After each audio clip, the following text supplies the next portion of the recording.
This week on the Walk On podcast. Books, I guess, writing allow you to really look inside and figure out what do you believe and what's your knowledge, and there's value in that. 100%. I think we all underestimate the value of our experiences and our knowledge. Even when I write something for a client, say a bio, for example, they read the bio and they're like, man, I really did do all that. Because we don't go around thinking about all of our accomplishments from day to day. We're just doing the work. And so you're correct. Yeah. I love those everyday stories and those everyday people who are able to, again, like I said, showcase just their testimony and their experiences in a way that impacts others. Welcome to the Walk On podcast. This is season 3. Really excited about today's guest. We're going to get to her in a second. But just for those of you who are joining maybe for the first time or a refresher, this podcast is really about helping people find their purpose, their passion. So many of us go through life moving at a million miles an hour, and sometimes maybe we're doing a job for job's sake, or we're volunteering and not getting joy out of it. And so I started this journey a couple years ago in that same place, trying to figure out what passion and purpose meant and how I could feel valued and valuable. And so I get the good pleasure of and fortune of introducing and interviewing people who are doing that and can be a lesson and a model for all of us. And thrilled that we have one of those examples today, Miss Lakeshia Poole, founder of Jack of All Trades Media, a successful award-winning author and speaker. She's going to tell us more about herself in a second, but we first met both working at Golan in Atlanta. It's one of the world's top 10 largest PR firms, and I've loved watching her career blossom and grow since then. So Lakeshia, welcome on. I am excited to be here. Those early PR days were a while ago. They were. We won't tell people how long ago because, we're so young and fresh. Exactly. Well, Lakeshia, thanks for coming on. And if you would just give an overview and a background of your career and experience for people. Yeah, I mean, it really does go back to Golan. Golan was actually my first job. I don't know if you ever knew that, but that was my first job. I didn't realize that. Yeah, out of college. Wow. I doubled back though. So what happened was that was my first internship out of college. And so I worked in public relations and communications for over 20 years now. Oh, I dropped a number.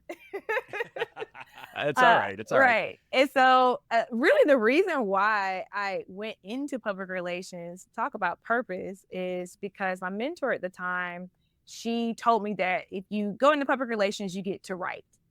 My passion since childhood was writing. And my parents, being the practical people that they were like, okay, you need to find a major in which you can get a job. Right. And so it's like, all the alarms went off when she told me that going into public relations would be an opportunity to write. And it really has been such an amazing journey of, as you know, working in PR, you cross paths with people who have a variety of experiences and businesses that do a variety of things. But really at the core of good public relations and communications is great storytelling. And so despite all of those years of various, experiences and projects and things of that nature, storytelling was always a part of the work. Storytelling was always my passion. And so I feel privileged that I had the opportunity to explore storytelling through businesses and through nonprofit organizations, and then eventually found my own company, Jack of All Trades Media. I started it while I was still working, but eventually turned to it full-time in 2016. And so since then, I've continued to take those public relations and communication skills and help people tell better stories. We live in an age where everybody has a great story within them or great concepts and ideas that I feel like are translated best in book format. People want to go in depth. They want to know you. They want to know your point of view on a lot of causes and things of that nature. And so I get to work with entrepreneurs and executives who want to tell those stories. That's amazing. If we can, let's dive in there. I want to go back to your journey, but okay. I find that really fascinating, your perspective on books in a world where people get their news and music trends and really life from, 15-second snippets on TikTok or Instagram. You think the book is still a powerful tool? Absolutely. Because I feel, and this has been my personal experience as well as my experience with the authors and the executives that I've worked with, whether it is a book or anything else related to personal branding, that book gives you a foundation of stories, of insights that you as a business or a leader, you begin to pull from that to share your story on TikTok and on social media Right. platforms. It's like that book allows you to actually synthesize all of your experiences, all of your expertise in a way that it just makes your path forward clearer. I also Mm. think that, it can seem like most people want the fast, quick, in a hurry information. But man, I'm a reader. I read, Yeah. I prefer reading over watching television. And I'm a part of so many book groups where there are hundreds of thousands of people who their book list is priority. So there are people Yeah. who are still reading, book Yeah. sales. They may not be at the same level that they've been in previous years, but printed book sales are still increasing. So there's still an audience for books. I do think having a 250-page, 300-page tome is not necessary all the time. I Right. do think the Right. format is getting smaller and smaller. So that I will say that those different platforms and those different mediums can have influence on each other in that way. Yeah, I appreciate that. And actually, I'm finishing up a program to become an executive leadership and performance coach. And so I am reading a lot of those books that are sort of how to start a coaching business and, insights into the human mind. And they're not these 400-page books. They are 150, 175. And some of them are almost like a step-by-step guide. Hey, here's my platform and my vision of what coaching is. But now here's how you can start your business. And here's even some copy you could use to send out your first email. So I do see that happening a lot in my own world where I'm just looking at those almost how-to manuals to live life. Yeah, and it's really great because, and this is something I actually shared with a fellow PR colleague about how we hold all of this information and all these insights in our heads, in our hearts. And there are people out there, they need to know the details. Yeah. They can't keep going to Google University and Yep. YouTube where they're getting all these different voices and it's actually causing them more confusion. And so when you Yeah. write it down, you're able to really just give people that blueprint and it comes from a trusted voice. And it just Yes. makes it easier for other people to get the information they need. Yeah, absolutely. I've, that's that thought leadership too. I think so many people don't consider themselves a thought leader. And I think I've referenced this before, but when I used to work for Walmart, we'd have these store managers who were like, oh, I don't want to go on TV. I don't want to speak to an elected official. What do I know? I might not have gone to college or this is what my entire career has been. And I'm like, wait, do you run a $30 million business? Do you have 300 employees? Do you deal with HR issues? Do you deal with weather issues? Do you, the stories that happen at a Walmart, that's real life. And so I think you're right. Books, I guess, writing allow you to really look inside and figure out what do you believe and what's your knowledge. And there's value in that. 100%. 100%. I think we all underestimate the value of our experiences and our knowledge. And I mean, again, I find this happening all the time. Even when I write something for a client, say a bio, for example, Mm-hmm. they read the bio and they're like, man, I really did do all that. Because we don't go around thinking Right. about all of our accomplishments from day to day. We're That's just right. doing the work. And so you're Yeah. correct. I love those everyday stories and those everyday Yeah. people who are able to, again, like I said, showcase just their testimony and their experiences in a way that impacts others. Yeah. And now I want to go back to your writing arc Okay. because I find it so fascinating. When you and I first met, you were a successful author of one genre, and now you've added this whole new genre. But in doing some research, getting ready for this, I learned your writing journey started at a very early age. So tell us about your writing journey and what you've produced. It did. I always joke that I self-published my first book in 4th grade because Mm-hmm. I hand wrote the story, I illustrated it, and I sold it to my classmate for 50 cents. So and it was so funny because I Yeah. really was, I'm essentially a writer for hire at that age because that book led to them saying, well, why don't you write about this? Why don't you? And I would take custom orders as a child. No kidding. Is that true? That's true. That's Oh my true. gosh. And so, and again, it's so funny because even though I had that passion and that desire, and in many ways, the results at a young age, the world, society, adults, they're like, you can't make money writing. And again, going back to just the purpose of this podcast, I Yeah. think a lot of us, these dreams and these ideas and these passions, they started at an early age. Yeah. And there's power there, but perhaps our perspective became tainted or we became jaded by rejection and some other different things. And so that's what happened to me. I kept hearing people saying I couldn't make money. I continued to write, but I decided I needed to pursue other avenues from a career standpoint. And so my first book that I published actually started out as an experiment. I wanted to better become more consistent in my writing. And so I publicly wrote chapter by chapter online. And on a random day, a coworker stopped me in the hallway and she said, oh my gosh, I stumbled on your website and it's really good. Wow. And I'm like, I can't believe you're giving this away for free. And so ding, ding, ding in my Light head, bulb. right? I'm like, oh, you would pay for this? And so that was my first title. It was me pulling it offline and editing it, packaging it, and really coming out with it in a more professional way.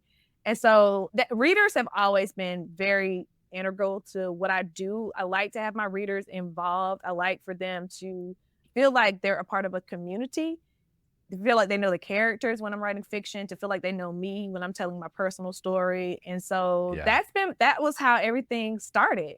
And I wrote under a pseudonym. That's what made it really crazy. She had to do some digging to figure out it was me. So there's so much there, right? So one, I want to go back to, how does fourth grade you go, yeah, of course I can sell this book. And what do you want me to write about? Like, there's a confidence there, and I think a worldliness that is just sort of striking. What inspired that? I really don't know where it came from, because I was really a quiet, kind of shy child. But I mean, my father, he worked several jobs. He was a police officer, he worked as a miner, and he also had a farm. And so I do think that there were probably some influence there where I saw him using all of his skills, using all of his gifts and the things that he was passionate about, and figuring out ways how to sell to others. And I just really wanted to be R.L. Stine. At that age, I saw what R.L. Stine was doing, and I decided to do the same thing, even though the quality was a little less professional. But here you are. And, it goes back to one of those questions, the age-old question of experience, putting the hours in versus, gifts, right? And I would have to argue you have a gift, right? At 4 years old, or fourth grade, if you can create that story, there's something innate there, right? That you're honing over life. But that just seems to be the case that you were born to write. Oh, I agree. I think that we all have gifts. I do think that over time, through our experiences, we see how that gift can have impact on other people and how it can manifest in different ways. And so there is a part of me that says, yes, the gift is writing. But then when I got into PR and when I got into doing other things, I'm like, oh, storytelling. And that in and of itself, that is something that my parents modeled. They were really great storytellers. I'm a Southerner through and through. All we do is tell stories all the time, sitting on the front porch growing up and things like that. And so, even looking at, so I think that's the one thing that I would encourage people who perhaps have stepped away from those childhood gifts or those things that they knew they were good at, that take a big picture look. Because you may still very well use that gifting, but it's just being presented in a different way and in a different format.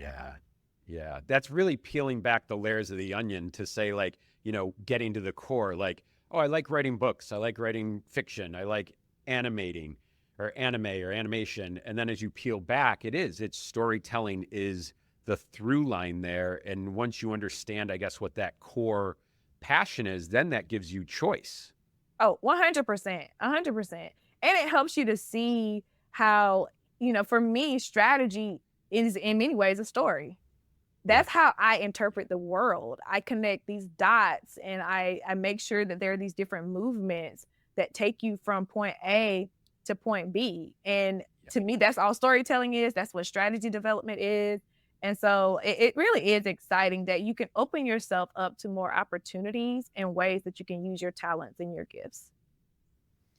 I've often felt, and I think it does go to storytelling, because fundamentally storytelling is understanding the world. You can't tell a story if you don't know how people receive it, who the actors and players are. And I feel like PR professionals sort of amaze people sometimes when they're like, how do you know that? And it's because you're just attuned and aware and in and of the world. I used to, when again, going back to a Walmart story, I would call my mom and be like, hey, Mom, I'm going to be on CNN tonight at like 6:00. And she'd be like, how do you know that? Well, I helped create the story. I was on camera, we pitched it, right? And they're like, people just don't understand how these things come together. Mm-hmm. And so I think, storytellers understand the world in a different way. Oh yeah. Oh yeah. And I think we just pay attention to, like you said, we're attuned to the world. We pay attention to different details. We value different details. Yeah. When it comes to words, right? And language and reading and even those skills, we went through that period of time from an education standpoint where everything was STEM. Like we gotta up STEM skills so that they can get really good paying jobs and things of this nature. And I was really disappointed because I knew that you need all of it. Like you really do need language arts, you need reading comprehension, you need communication skills. And what we saw in our world, like I remember I worked on a project, we were navigating some negative news and the stock market dropped. And that company lost millions of dollars in one day because of a bad headline. That's the power of words. That's the power of language. It wasn't even something that had happened. It was something written that said that something could happen that impacted that company in a real way. And so PR in a way helped me to value my writing even more because I saw the tangible results of good news, bad news, and anything in between. As you were saying that, it reminded me of something you said a few minutes ago in terms of, you liked storytelling. And then once you saw the audience respond to it, it really was rewarding. And I'm reminded of his Saturday Night Live has been doing their 50th anniversary thing. They've been interviewing people. And, Eddie Murphy talked about the first time, he told a joke at home or in class. And it was interesting to him, but he saw a reaction and he was like, I'm hooked. I'm in. This is what I'm going to do with the rest of my life, right? So it was this sort of innate thing that he was attracted to, but getting a reaction was like, oh, that's gold, man. And I'm going to go seek that now moving forward. Oh, yeah. And to me, it goes even deeper. It's really about connection. Mm-hmm. So I don't want people to feel like, especially when you're doing art, it can get tricky when you're performing to please.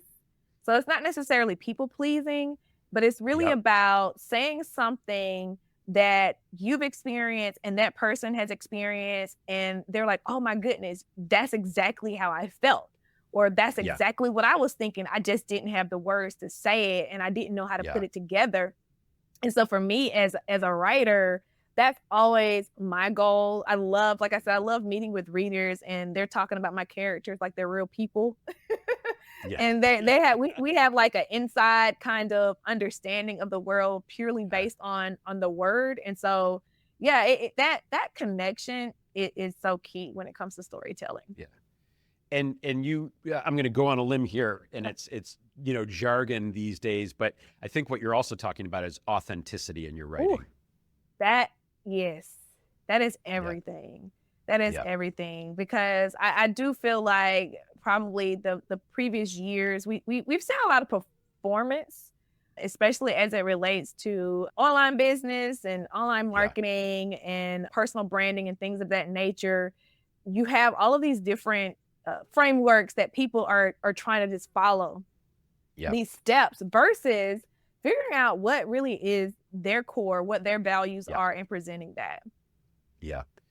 Yeah. And I think, in the crowded marketplace you're talking about, whether it's coaching in my world or books, there is, I think, rigor, right? There are people out there selling themselves as authors of some sort or another. And it's what real rigor do they bring to that experience? So I went back to school, right?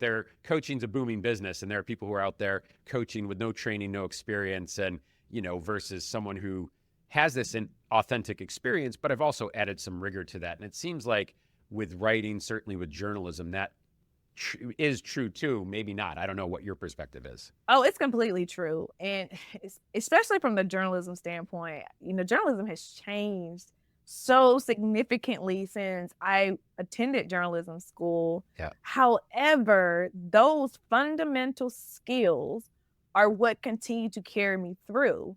And so there is a part of me that has concern, not saying that we shouldn't have, people presenting their opinions and perspectives on life. However, it doesn't go through it. They don't go through the checklist. They don't decide, okay, is this accurate? Have I fact checked this? What are the ramifications of me saying this too soon before I've confirmed certain things? And so just having that background in journalism informs my approach to ghostwriting and informs my approach to writing my own books and really helping anybody tell a story. Yeah, I appreciate that. I want to go back to your writing for a second. So you're looking at your catalogs of books that you've written under your own name. I know you've ghostwritten a number of others, but they really range from, young audiences to spirituality. Right. Where does that come from? What happened? How do you balance those? Yeah, right. What happened there? What really happened was much of what we've talked about, just my evolution, because a lot of my books, they are based on my real experiences. And so my earlier books, they came from, inspiration from my college days. And then I was looking at the marketplace. I was like, oh, young adult, new adult, these genres are really booming. So let me see if I can dabble here.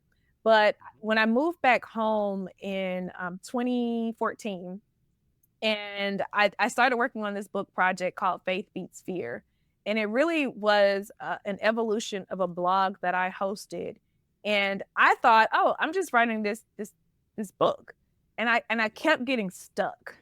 And it did, because I was trying to follow a formula, but then I decided to do something a little riskier. Instead of it being a typical how-to book on how to overcome fear, I integrated fictional stories, like these short stories with this character talking about faith and fear. And it really was a unique approach. And for me, it was a book. I'm like, I'm going to write this book and then I'm going to move on to the next. But people wouldn't let me move on. They kept asking me questions about faith and fear. And then anytime they connected, Lakeshia, they connected. They were like, no, we want more of this from you, right? And so I really identified that there was a need for more conversation, more insight on spiritual matters for people who were trying to overcome fear, worry, and just again, figure out what their purpose is. And so I did make that turn more towards spirituality. I began to get asked to speak at different places. And so then that turned into, if you want to talk about faith, invite her to speak. And so my career evolved very organically. Yeah. I mean, that's powerful. And I tend to believe that's when the most lasting change happens, when a pivot or a direction or a door opens based on the authentic work that you're putting in. That, to me, that creates longevity.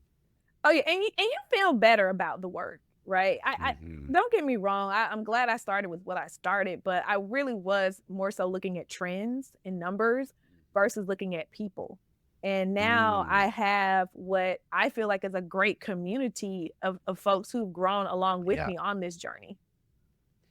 That's really inspiring, actually. I don't want to let us go today without you. We've talked a lot about storytelling. What makes a good story? Oh man, people.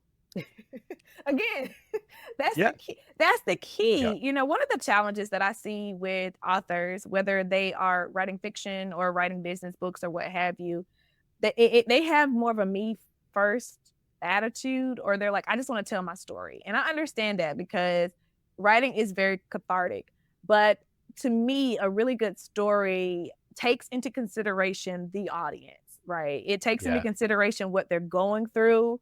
And so you address that subject in the book. But also, when we talk about a book being 150 pages, if your audience is busy all the time and they're juggling all these responsibilities, think about that as you're Yeah. crafting that story and as you're crafting that book. I think thinking about that reader all the time helps you to write a really, really good story. I mean, I name whoever, like a person. I create basically this customer avatar for each book, and I'm always thinking about that person as I'm writing. And Interesting. I don't think this just applies to books. I think this should apply to whatever you're writing, whether it's a LinkedIn post or email, whatever. Think about that human being, because you're going to make different word choices. You're going to kind of eliminate some of that jargon because you're having a conversation with a real person. That's so fascinating. So it's making sure your voice, your story, your idea is there, but in a way that the recipient's going to want to hear it. Exactly. And receive Yeah. it and understand it. Again, this is Yeah. PR 101. Some of this stuff Yes. is making Yep. sure that it's not just brand awareness, because they can know your Yep. name and not have a clue about what you do and how you Yep. would serve them well. And so thinking about that person and their experiences, I think it just makes it a more enjoyable reading experience as well as a more enjoyable writing experience, because a lot of times when you're writing and creating, you're by yourself. It's very Yeah. isolating. And so Yeah. knowing that you have that other person on the other end who's going to share that experience with you. That's the other thing. I know Yeah. it's your story, but that reader is going to read it and bring their own baggage and thoughts, and it's a Yeah. shared experience. Yeah. Yeah. It reminds me of the line that we use a lot in PR, that your brand isn't what you think it is. It's how people experience it. Right. And so that's why being very thoughtful about what you're putting out there and the perspective is critical. It is really interesting. I don't know that you know this, but about the time, well, it was a couple of years before Golden, but I wrote my first book, and self-publishing was very different then. And it was on a very dry, future of civic engagement. But I just remember writing it was very solitary, and then putting it out into the world is really intimidating for me. It was like, oh my God, people are going to, first I'm writing and I'm thinking, here's the story. And I do have what I'm trying to convey and know the audience. But then I'm like, oh God, they're going to be judging my words. They're going to be making connections that I may not see. Do you feel that as you're putting a book out, or at this point in your career, you're like, I know the audience, I'm competent in what I'm doing, I know it's going to land? No, it's not. Like, I'm always afraid. I'm always not concerned. I will say the thing that has made it easier, because I've been doing it so long, is that I surrender the book quicker, right? Like, I know, Okay. like, once I'm done, it's out of my hands. It's their book Interesting. now. And again, it goes back to having that shared experience, because I remember in my first book, I wrote a scene, or I had a character who I thought was just the best character ever. And my friend was like, I hate him. And it was because Wow. he reminded her of somebody who picked on her in middle school. And it is wild to me, because the guy does Yeah. nothing negative in the whole story. And so that was my first lesson in realizing that once you put it out there, it's not just mine, it's ours. I Wow. think that it also helps me to be more open to seeing things from different perspectives. Again, when I began engaging with readers as they discuss my work, that there's stuff in there, there are layers in there that I didn't even realize existed. And so it can be intimidating. It can be overwhelming. I would say, don't assume that people are going to think anything negative. Assume that they are going to interpret it and receive it based on their personal experience. And so any type of critique, a lot of times it's what they want. Like, even something as little as my mom, she criticized one of my short Christmas books because she wanted more. She was like, it's too short. I want to know what happens next. I'm like, that's not really. But that's a nice compliment, though. Hey, I want more of that. Give me more. It is, but I'm like, come on. Give me a 5-star, please. Was that the 50-cent request again, like from 4th grade? Can you tailor this next one just for me? Oh man, because I will say that is something that is common, where people, especially with fiction, they want resolved ends. And I have to say, a lot of times my stories, they have an ending, but I want you to continue to think about the characters. I want you to continue Yeah. to work through the themes. And so it can feel a little like, that's it. Wow, it ends there. Yeah. Yeah. Well, I want to ask, so before asking the last couple questions, as you're thinking about perspective and audience perspective, I'm just curious how you as an author and so gracefully talked about putting your book out into the world and making it others. How do you interact with social media about your books? So I decided that for me, social media it's a way to connect with my community and to better understand my community.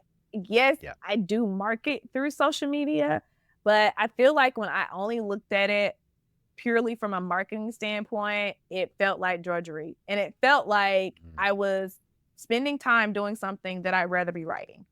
You know, I'm just like that hat. People are like, I'd rather be fishing all the time. I'd rather be writing. And so when I started looking at it as a way to even test content or, you know, future book topics, a lot of times I'll post certain thoughts or ideas just to kind of see where people's heads are at, to see if they need more on that topic, especially as it relates to spiritual matters, right? So trying to get a better understanding of, okay, do you believe in prayer, and what are your thoughts around it, right? And how can I correct some misconceptions that you may have around that spiritual discipline? And so for me, it serves as a beta testing group sometimes to get a sense of what I should produce and where I should go. But again, I get to connect with people and talk to them like a real human being. That's number one. Yeah.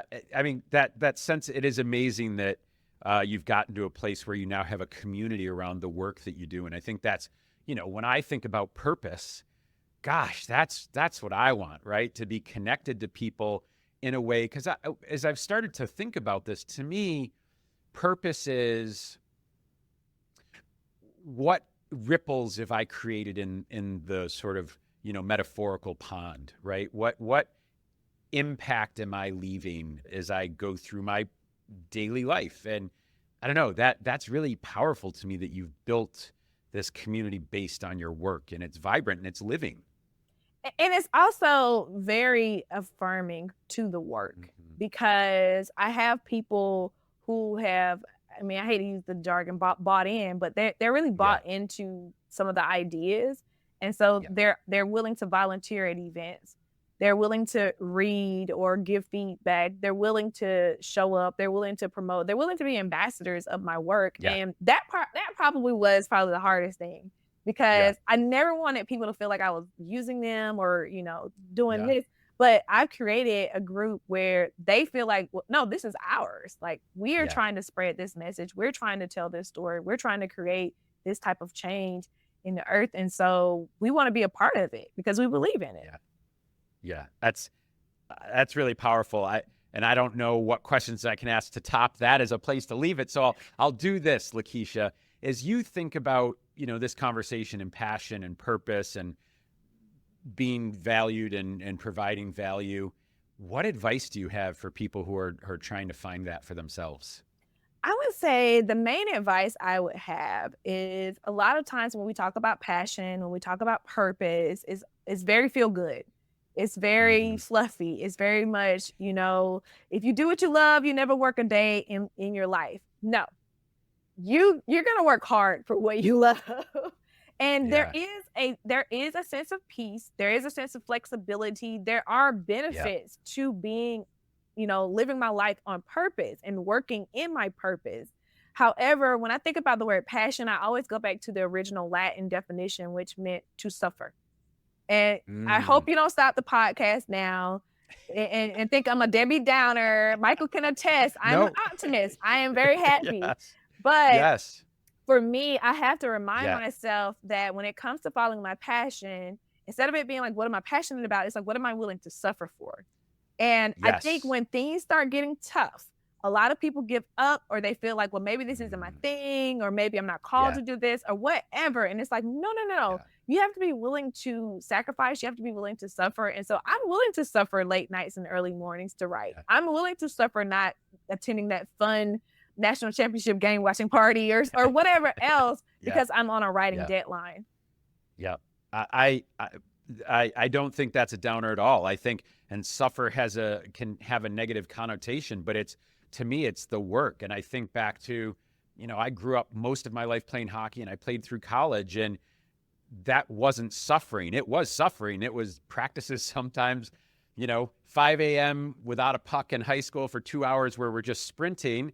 That's grueling and brutal, but I want to do it because I'm honing a craft, right? I'm building something bigger than me. It's part of a team. It's a passion, right? So yeah, no, I don't take that as negative at all. And I think that's something that's missing. I think when you do say, oh, you'll never work a day in your life, I agree. It glosses over that work is required. You may be the most gifted writer. You might be the most gifted singer, but that's not going to take you anywhere. To get where you want to go, it does require that work. So I love that and appreciate you taking it back to its roots. Oh yeah, and it's the external work, what you're doing, but also the personal transformation, the inner work that has to happen. Because every book I write, there are different beliefs, ideas, trauma, challenges in the past that I'm working through as I'm writing that book. And that's what makes it a little overwhelming sometimes. And I would say this added piece of advice for people who are interested in writing a book. You're going to have to relive some experiences. And so it can get overwhelming and exhausting. And so you have to have a plan or what I like to call an exit strategy for your writing sessions. And for me, a lot of times it's going on a walk, going to therapy, going to get a massage, because you're processing some things on an inner, deeper level as you're telling that story that you're just not aware of it. So it's not like you're being lazy. It's just that's what the process requires. Amazing. I could literally do this all day long with you. I love seeing the side of you and hearing about your journey. And I think the listeners are going to really walk away with that too. So thank you. And where can people find out more about your writing? So you can visit me at LakeshiaPoole.com. You can visit me on Instagram, YouTube at Lakeshia Poole. I try to make it really, really simple for you to connect with me. And this has been so awesome to chat with you about this today. You too. And that's the great power of PR you're doing there, right there. Keep it simple. Well, Lakeshia, thanks again. And this is the Walk On Podcast, people leading with passion and purpose, providing a roadmap for your personal journey. Hear their stories, find your passion, walk on. Thanks again, Lakeshia. Thank you.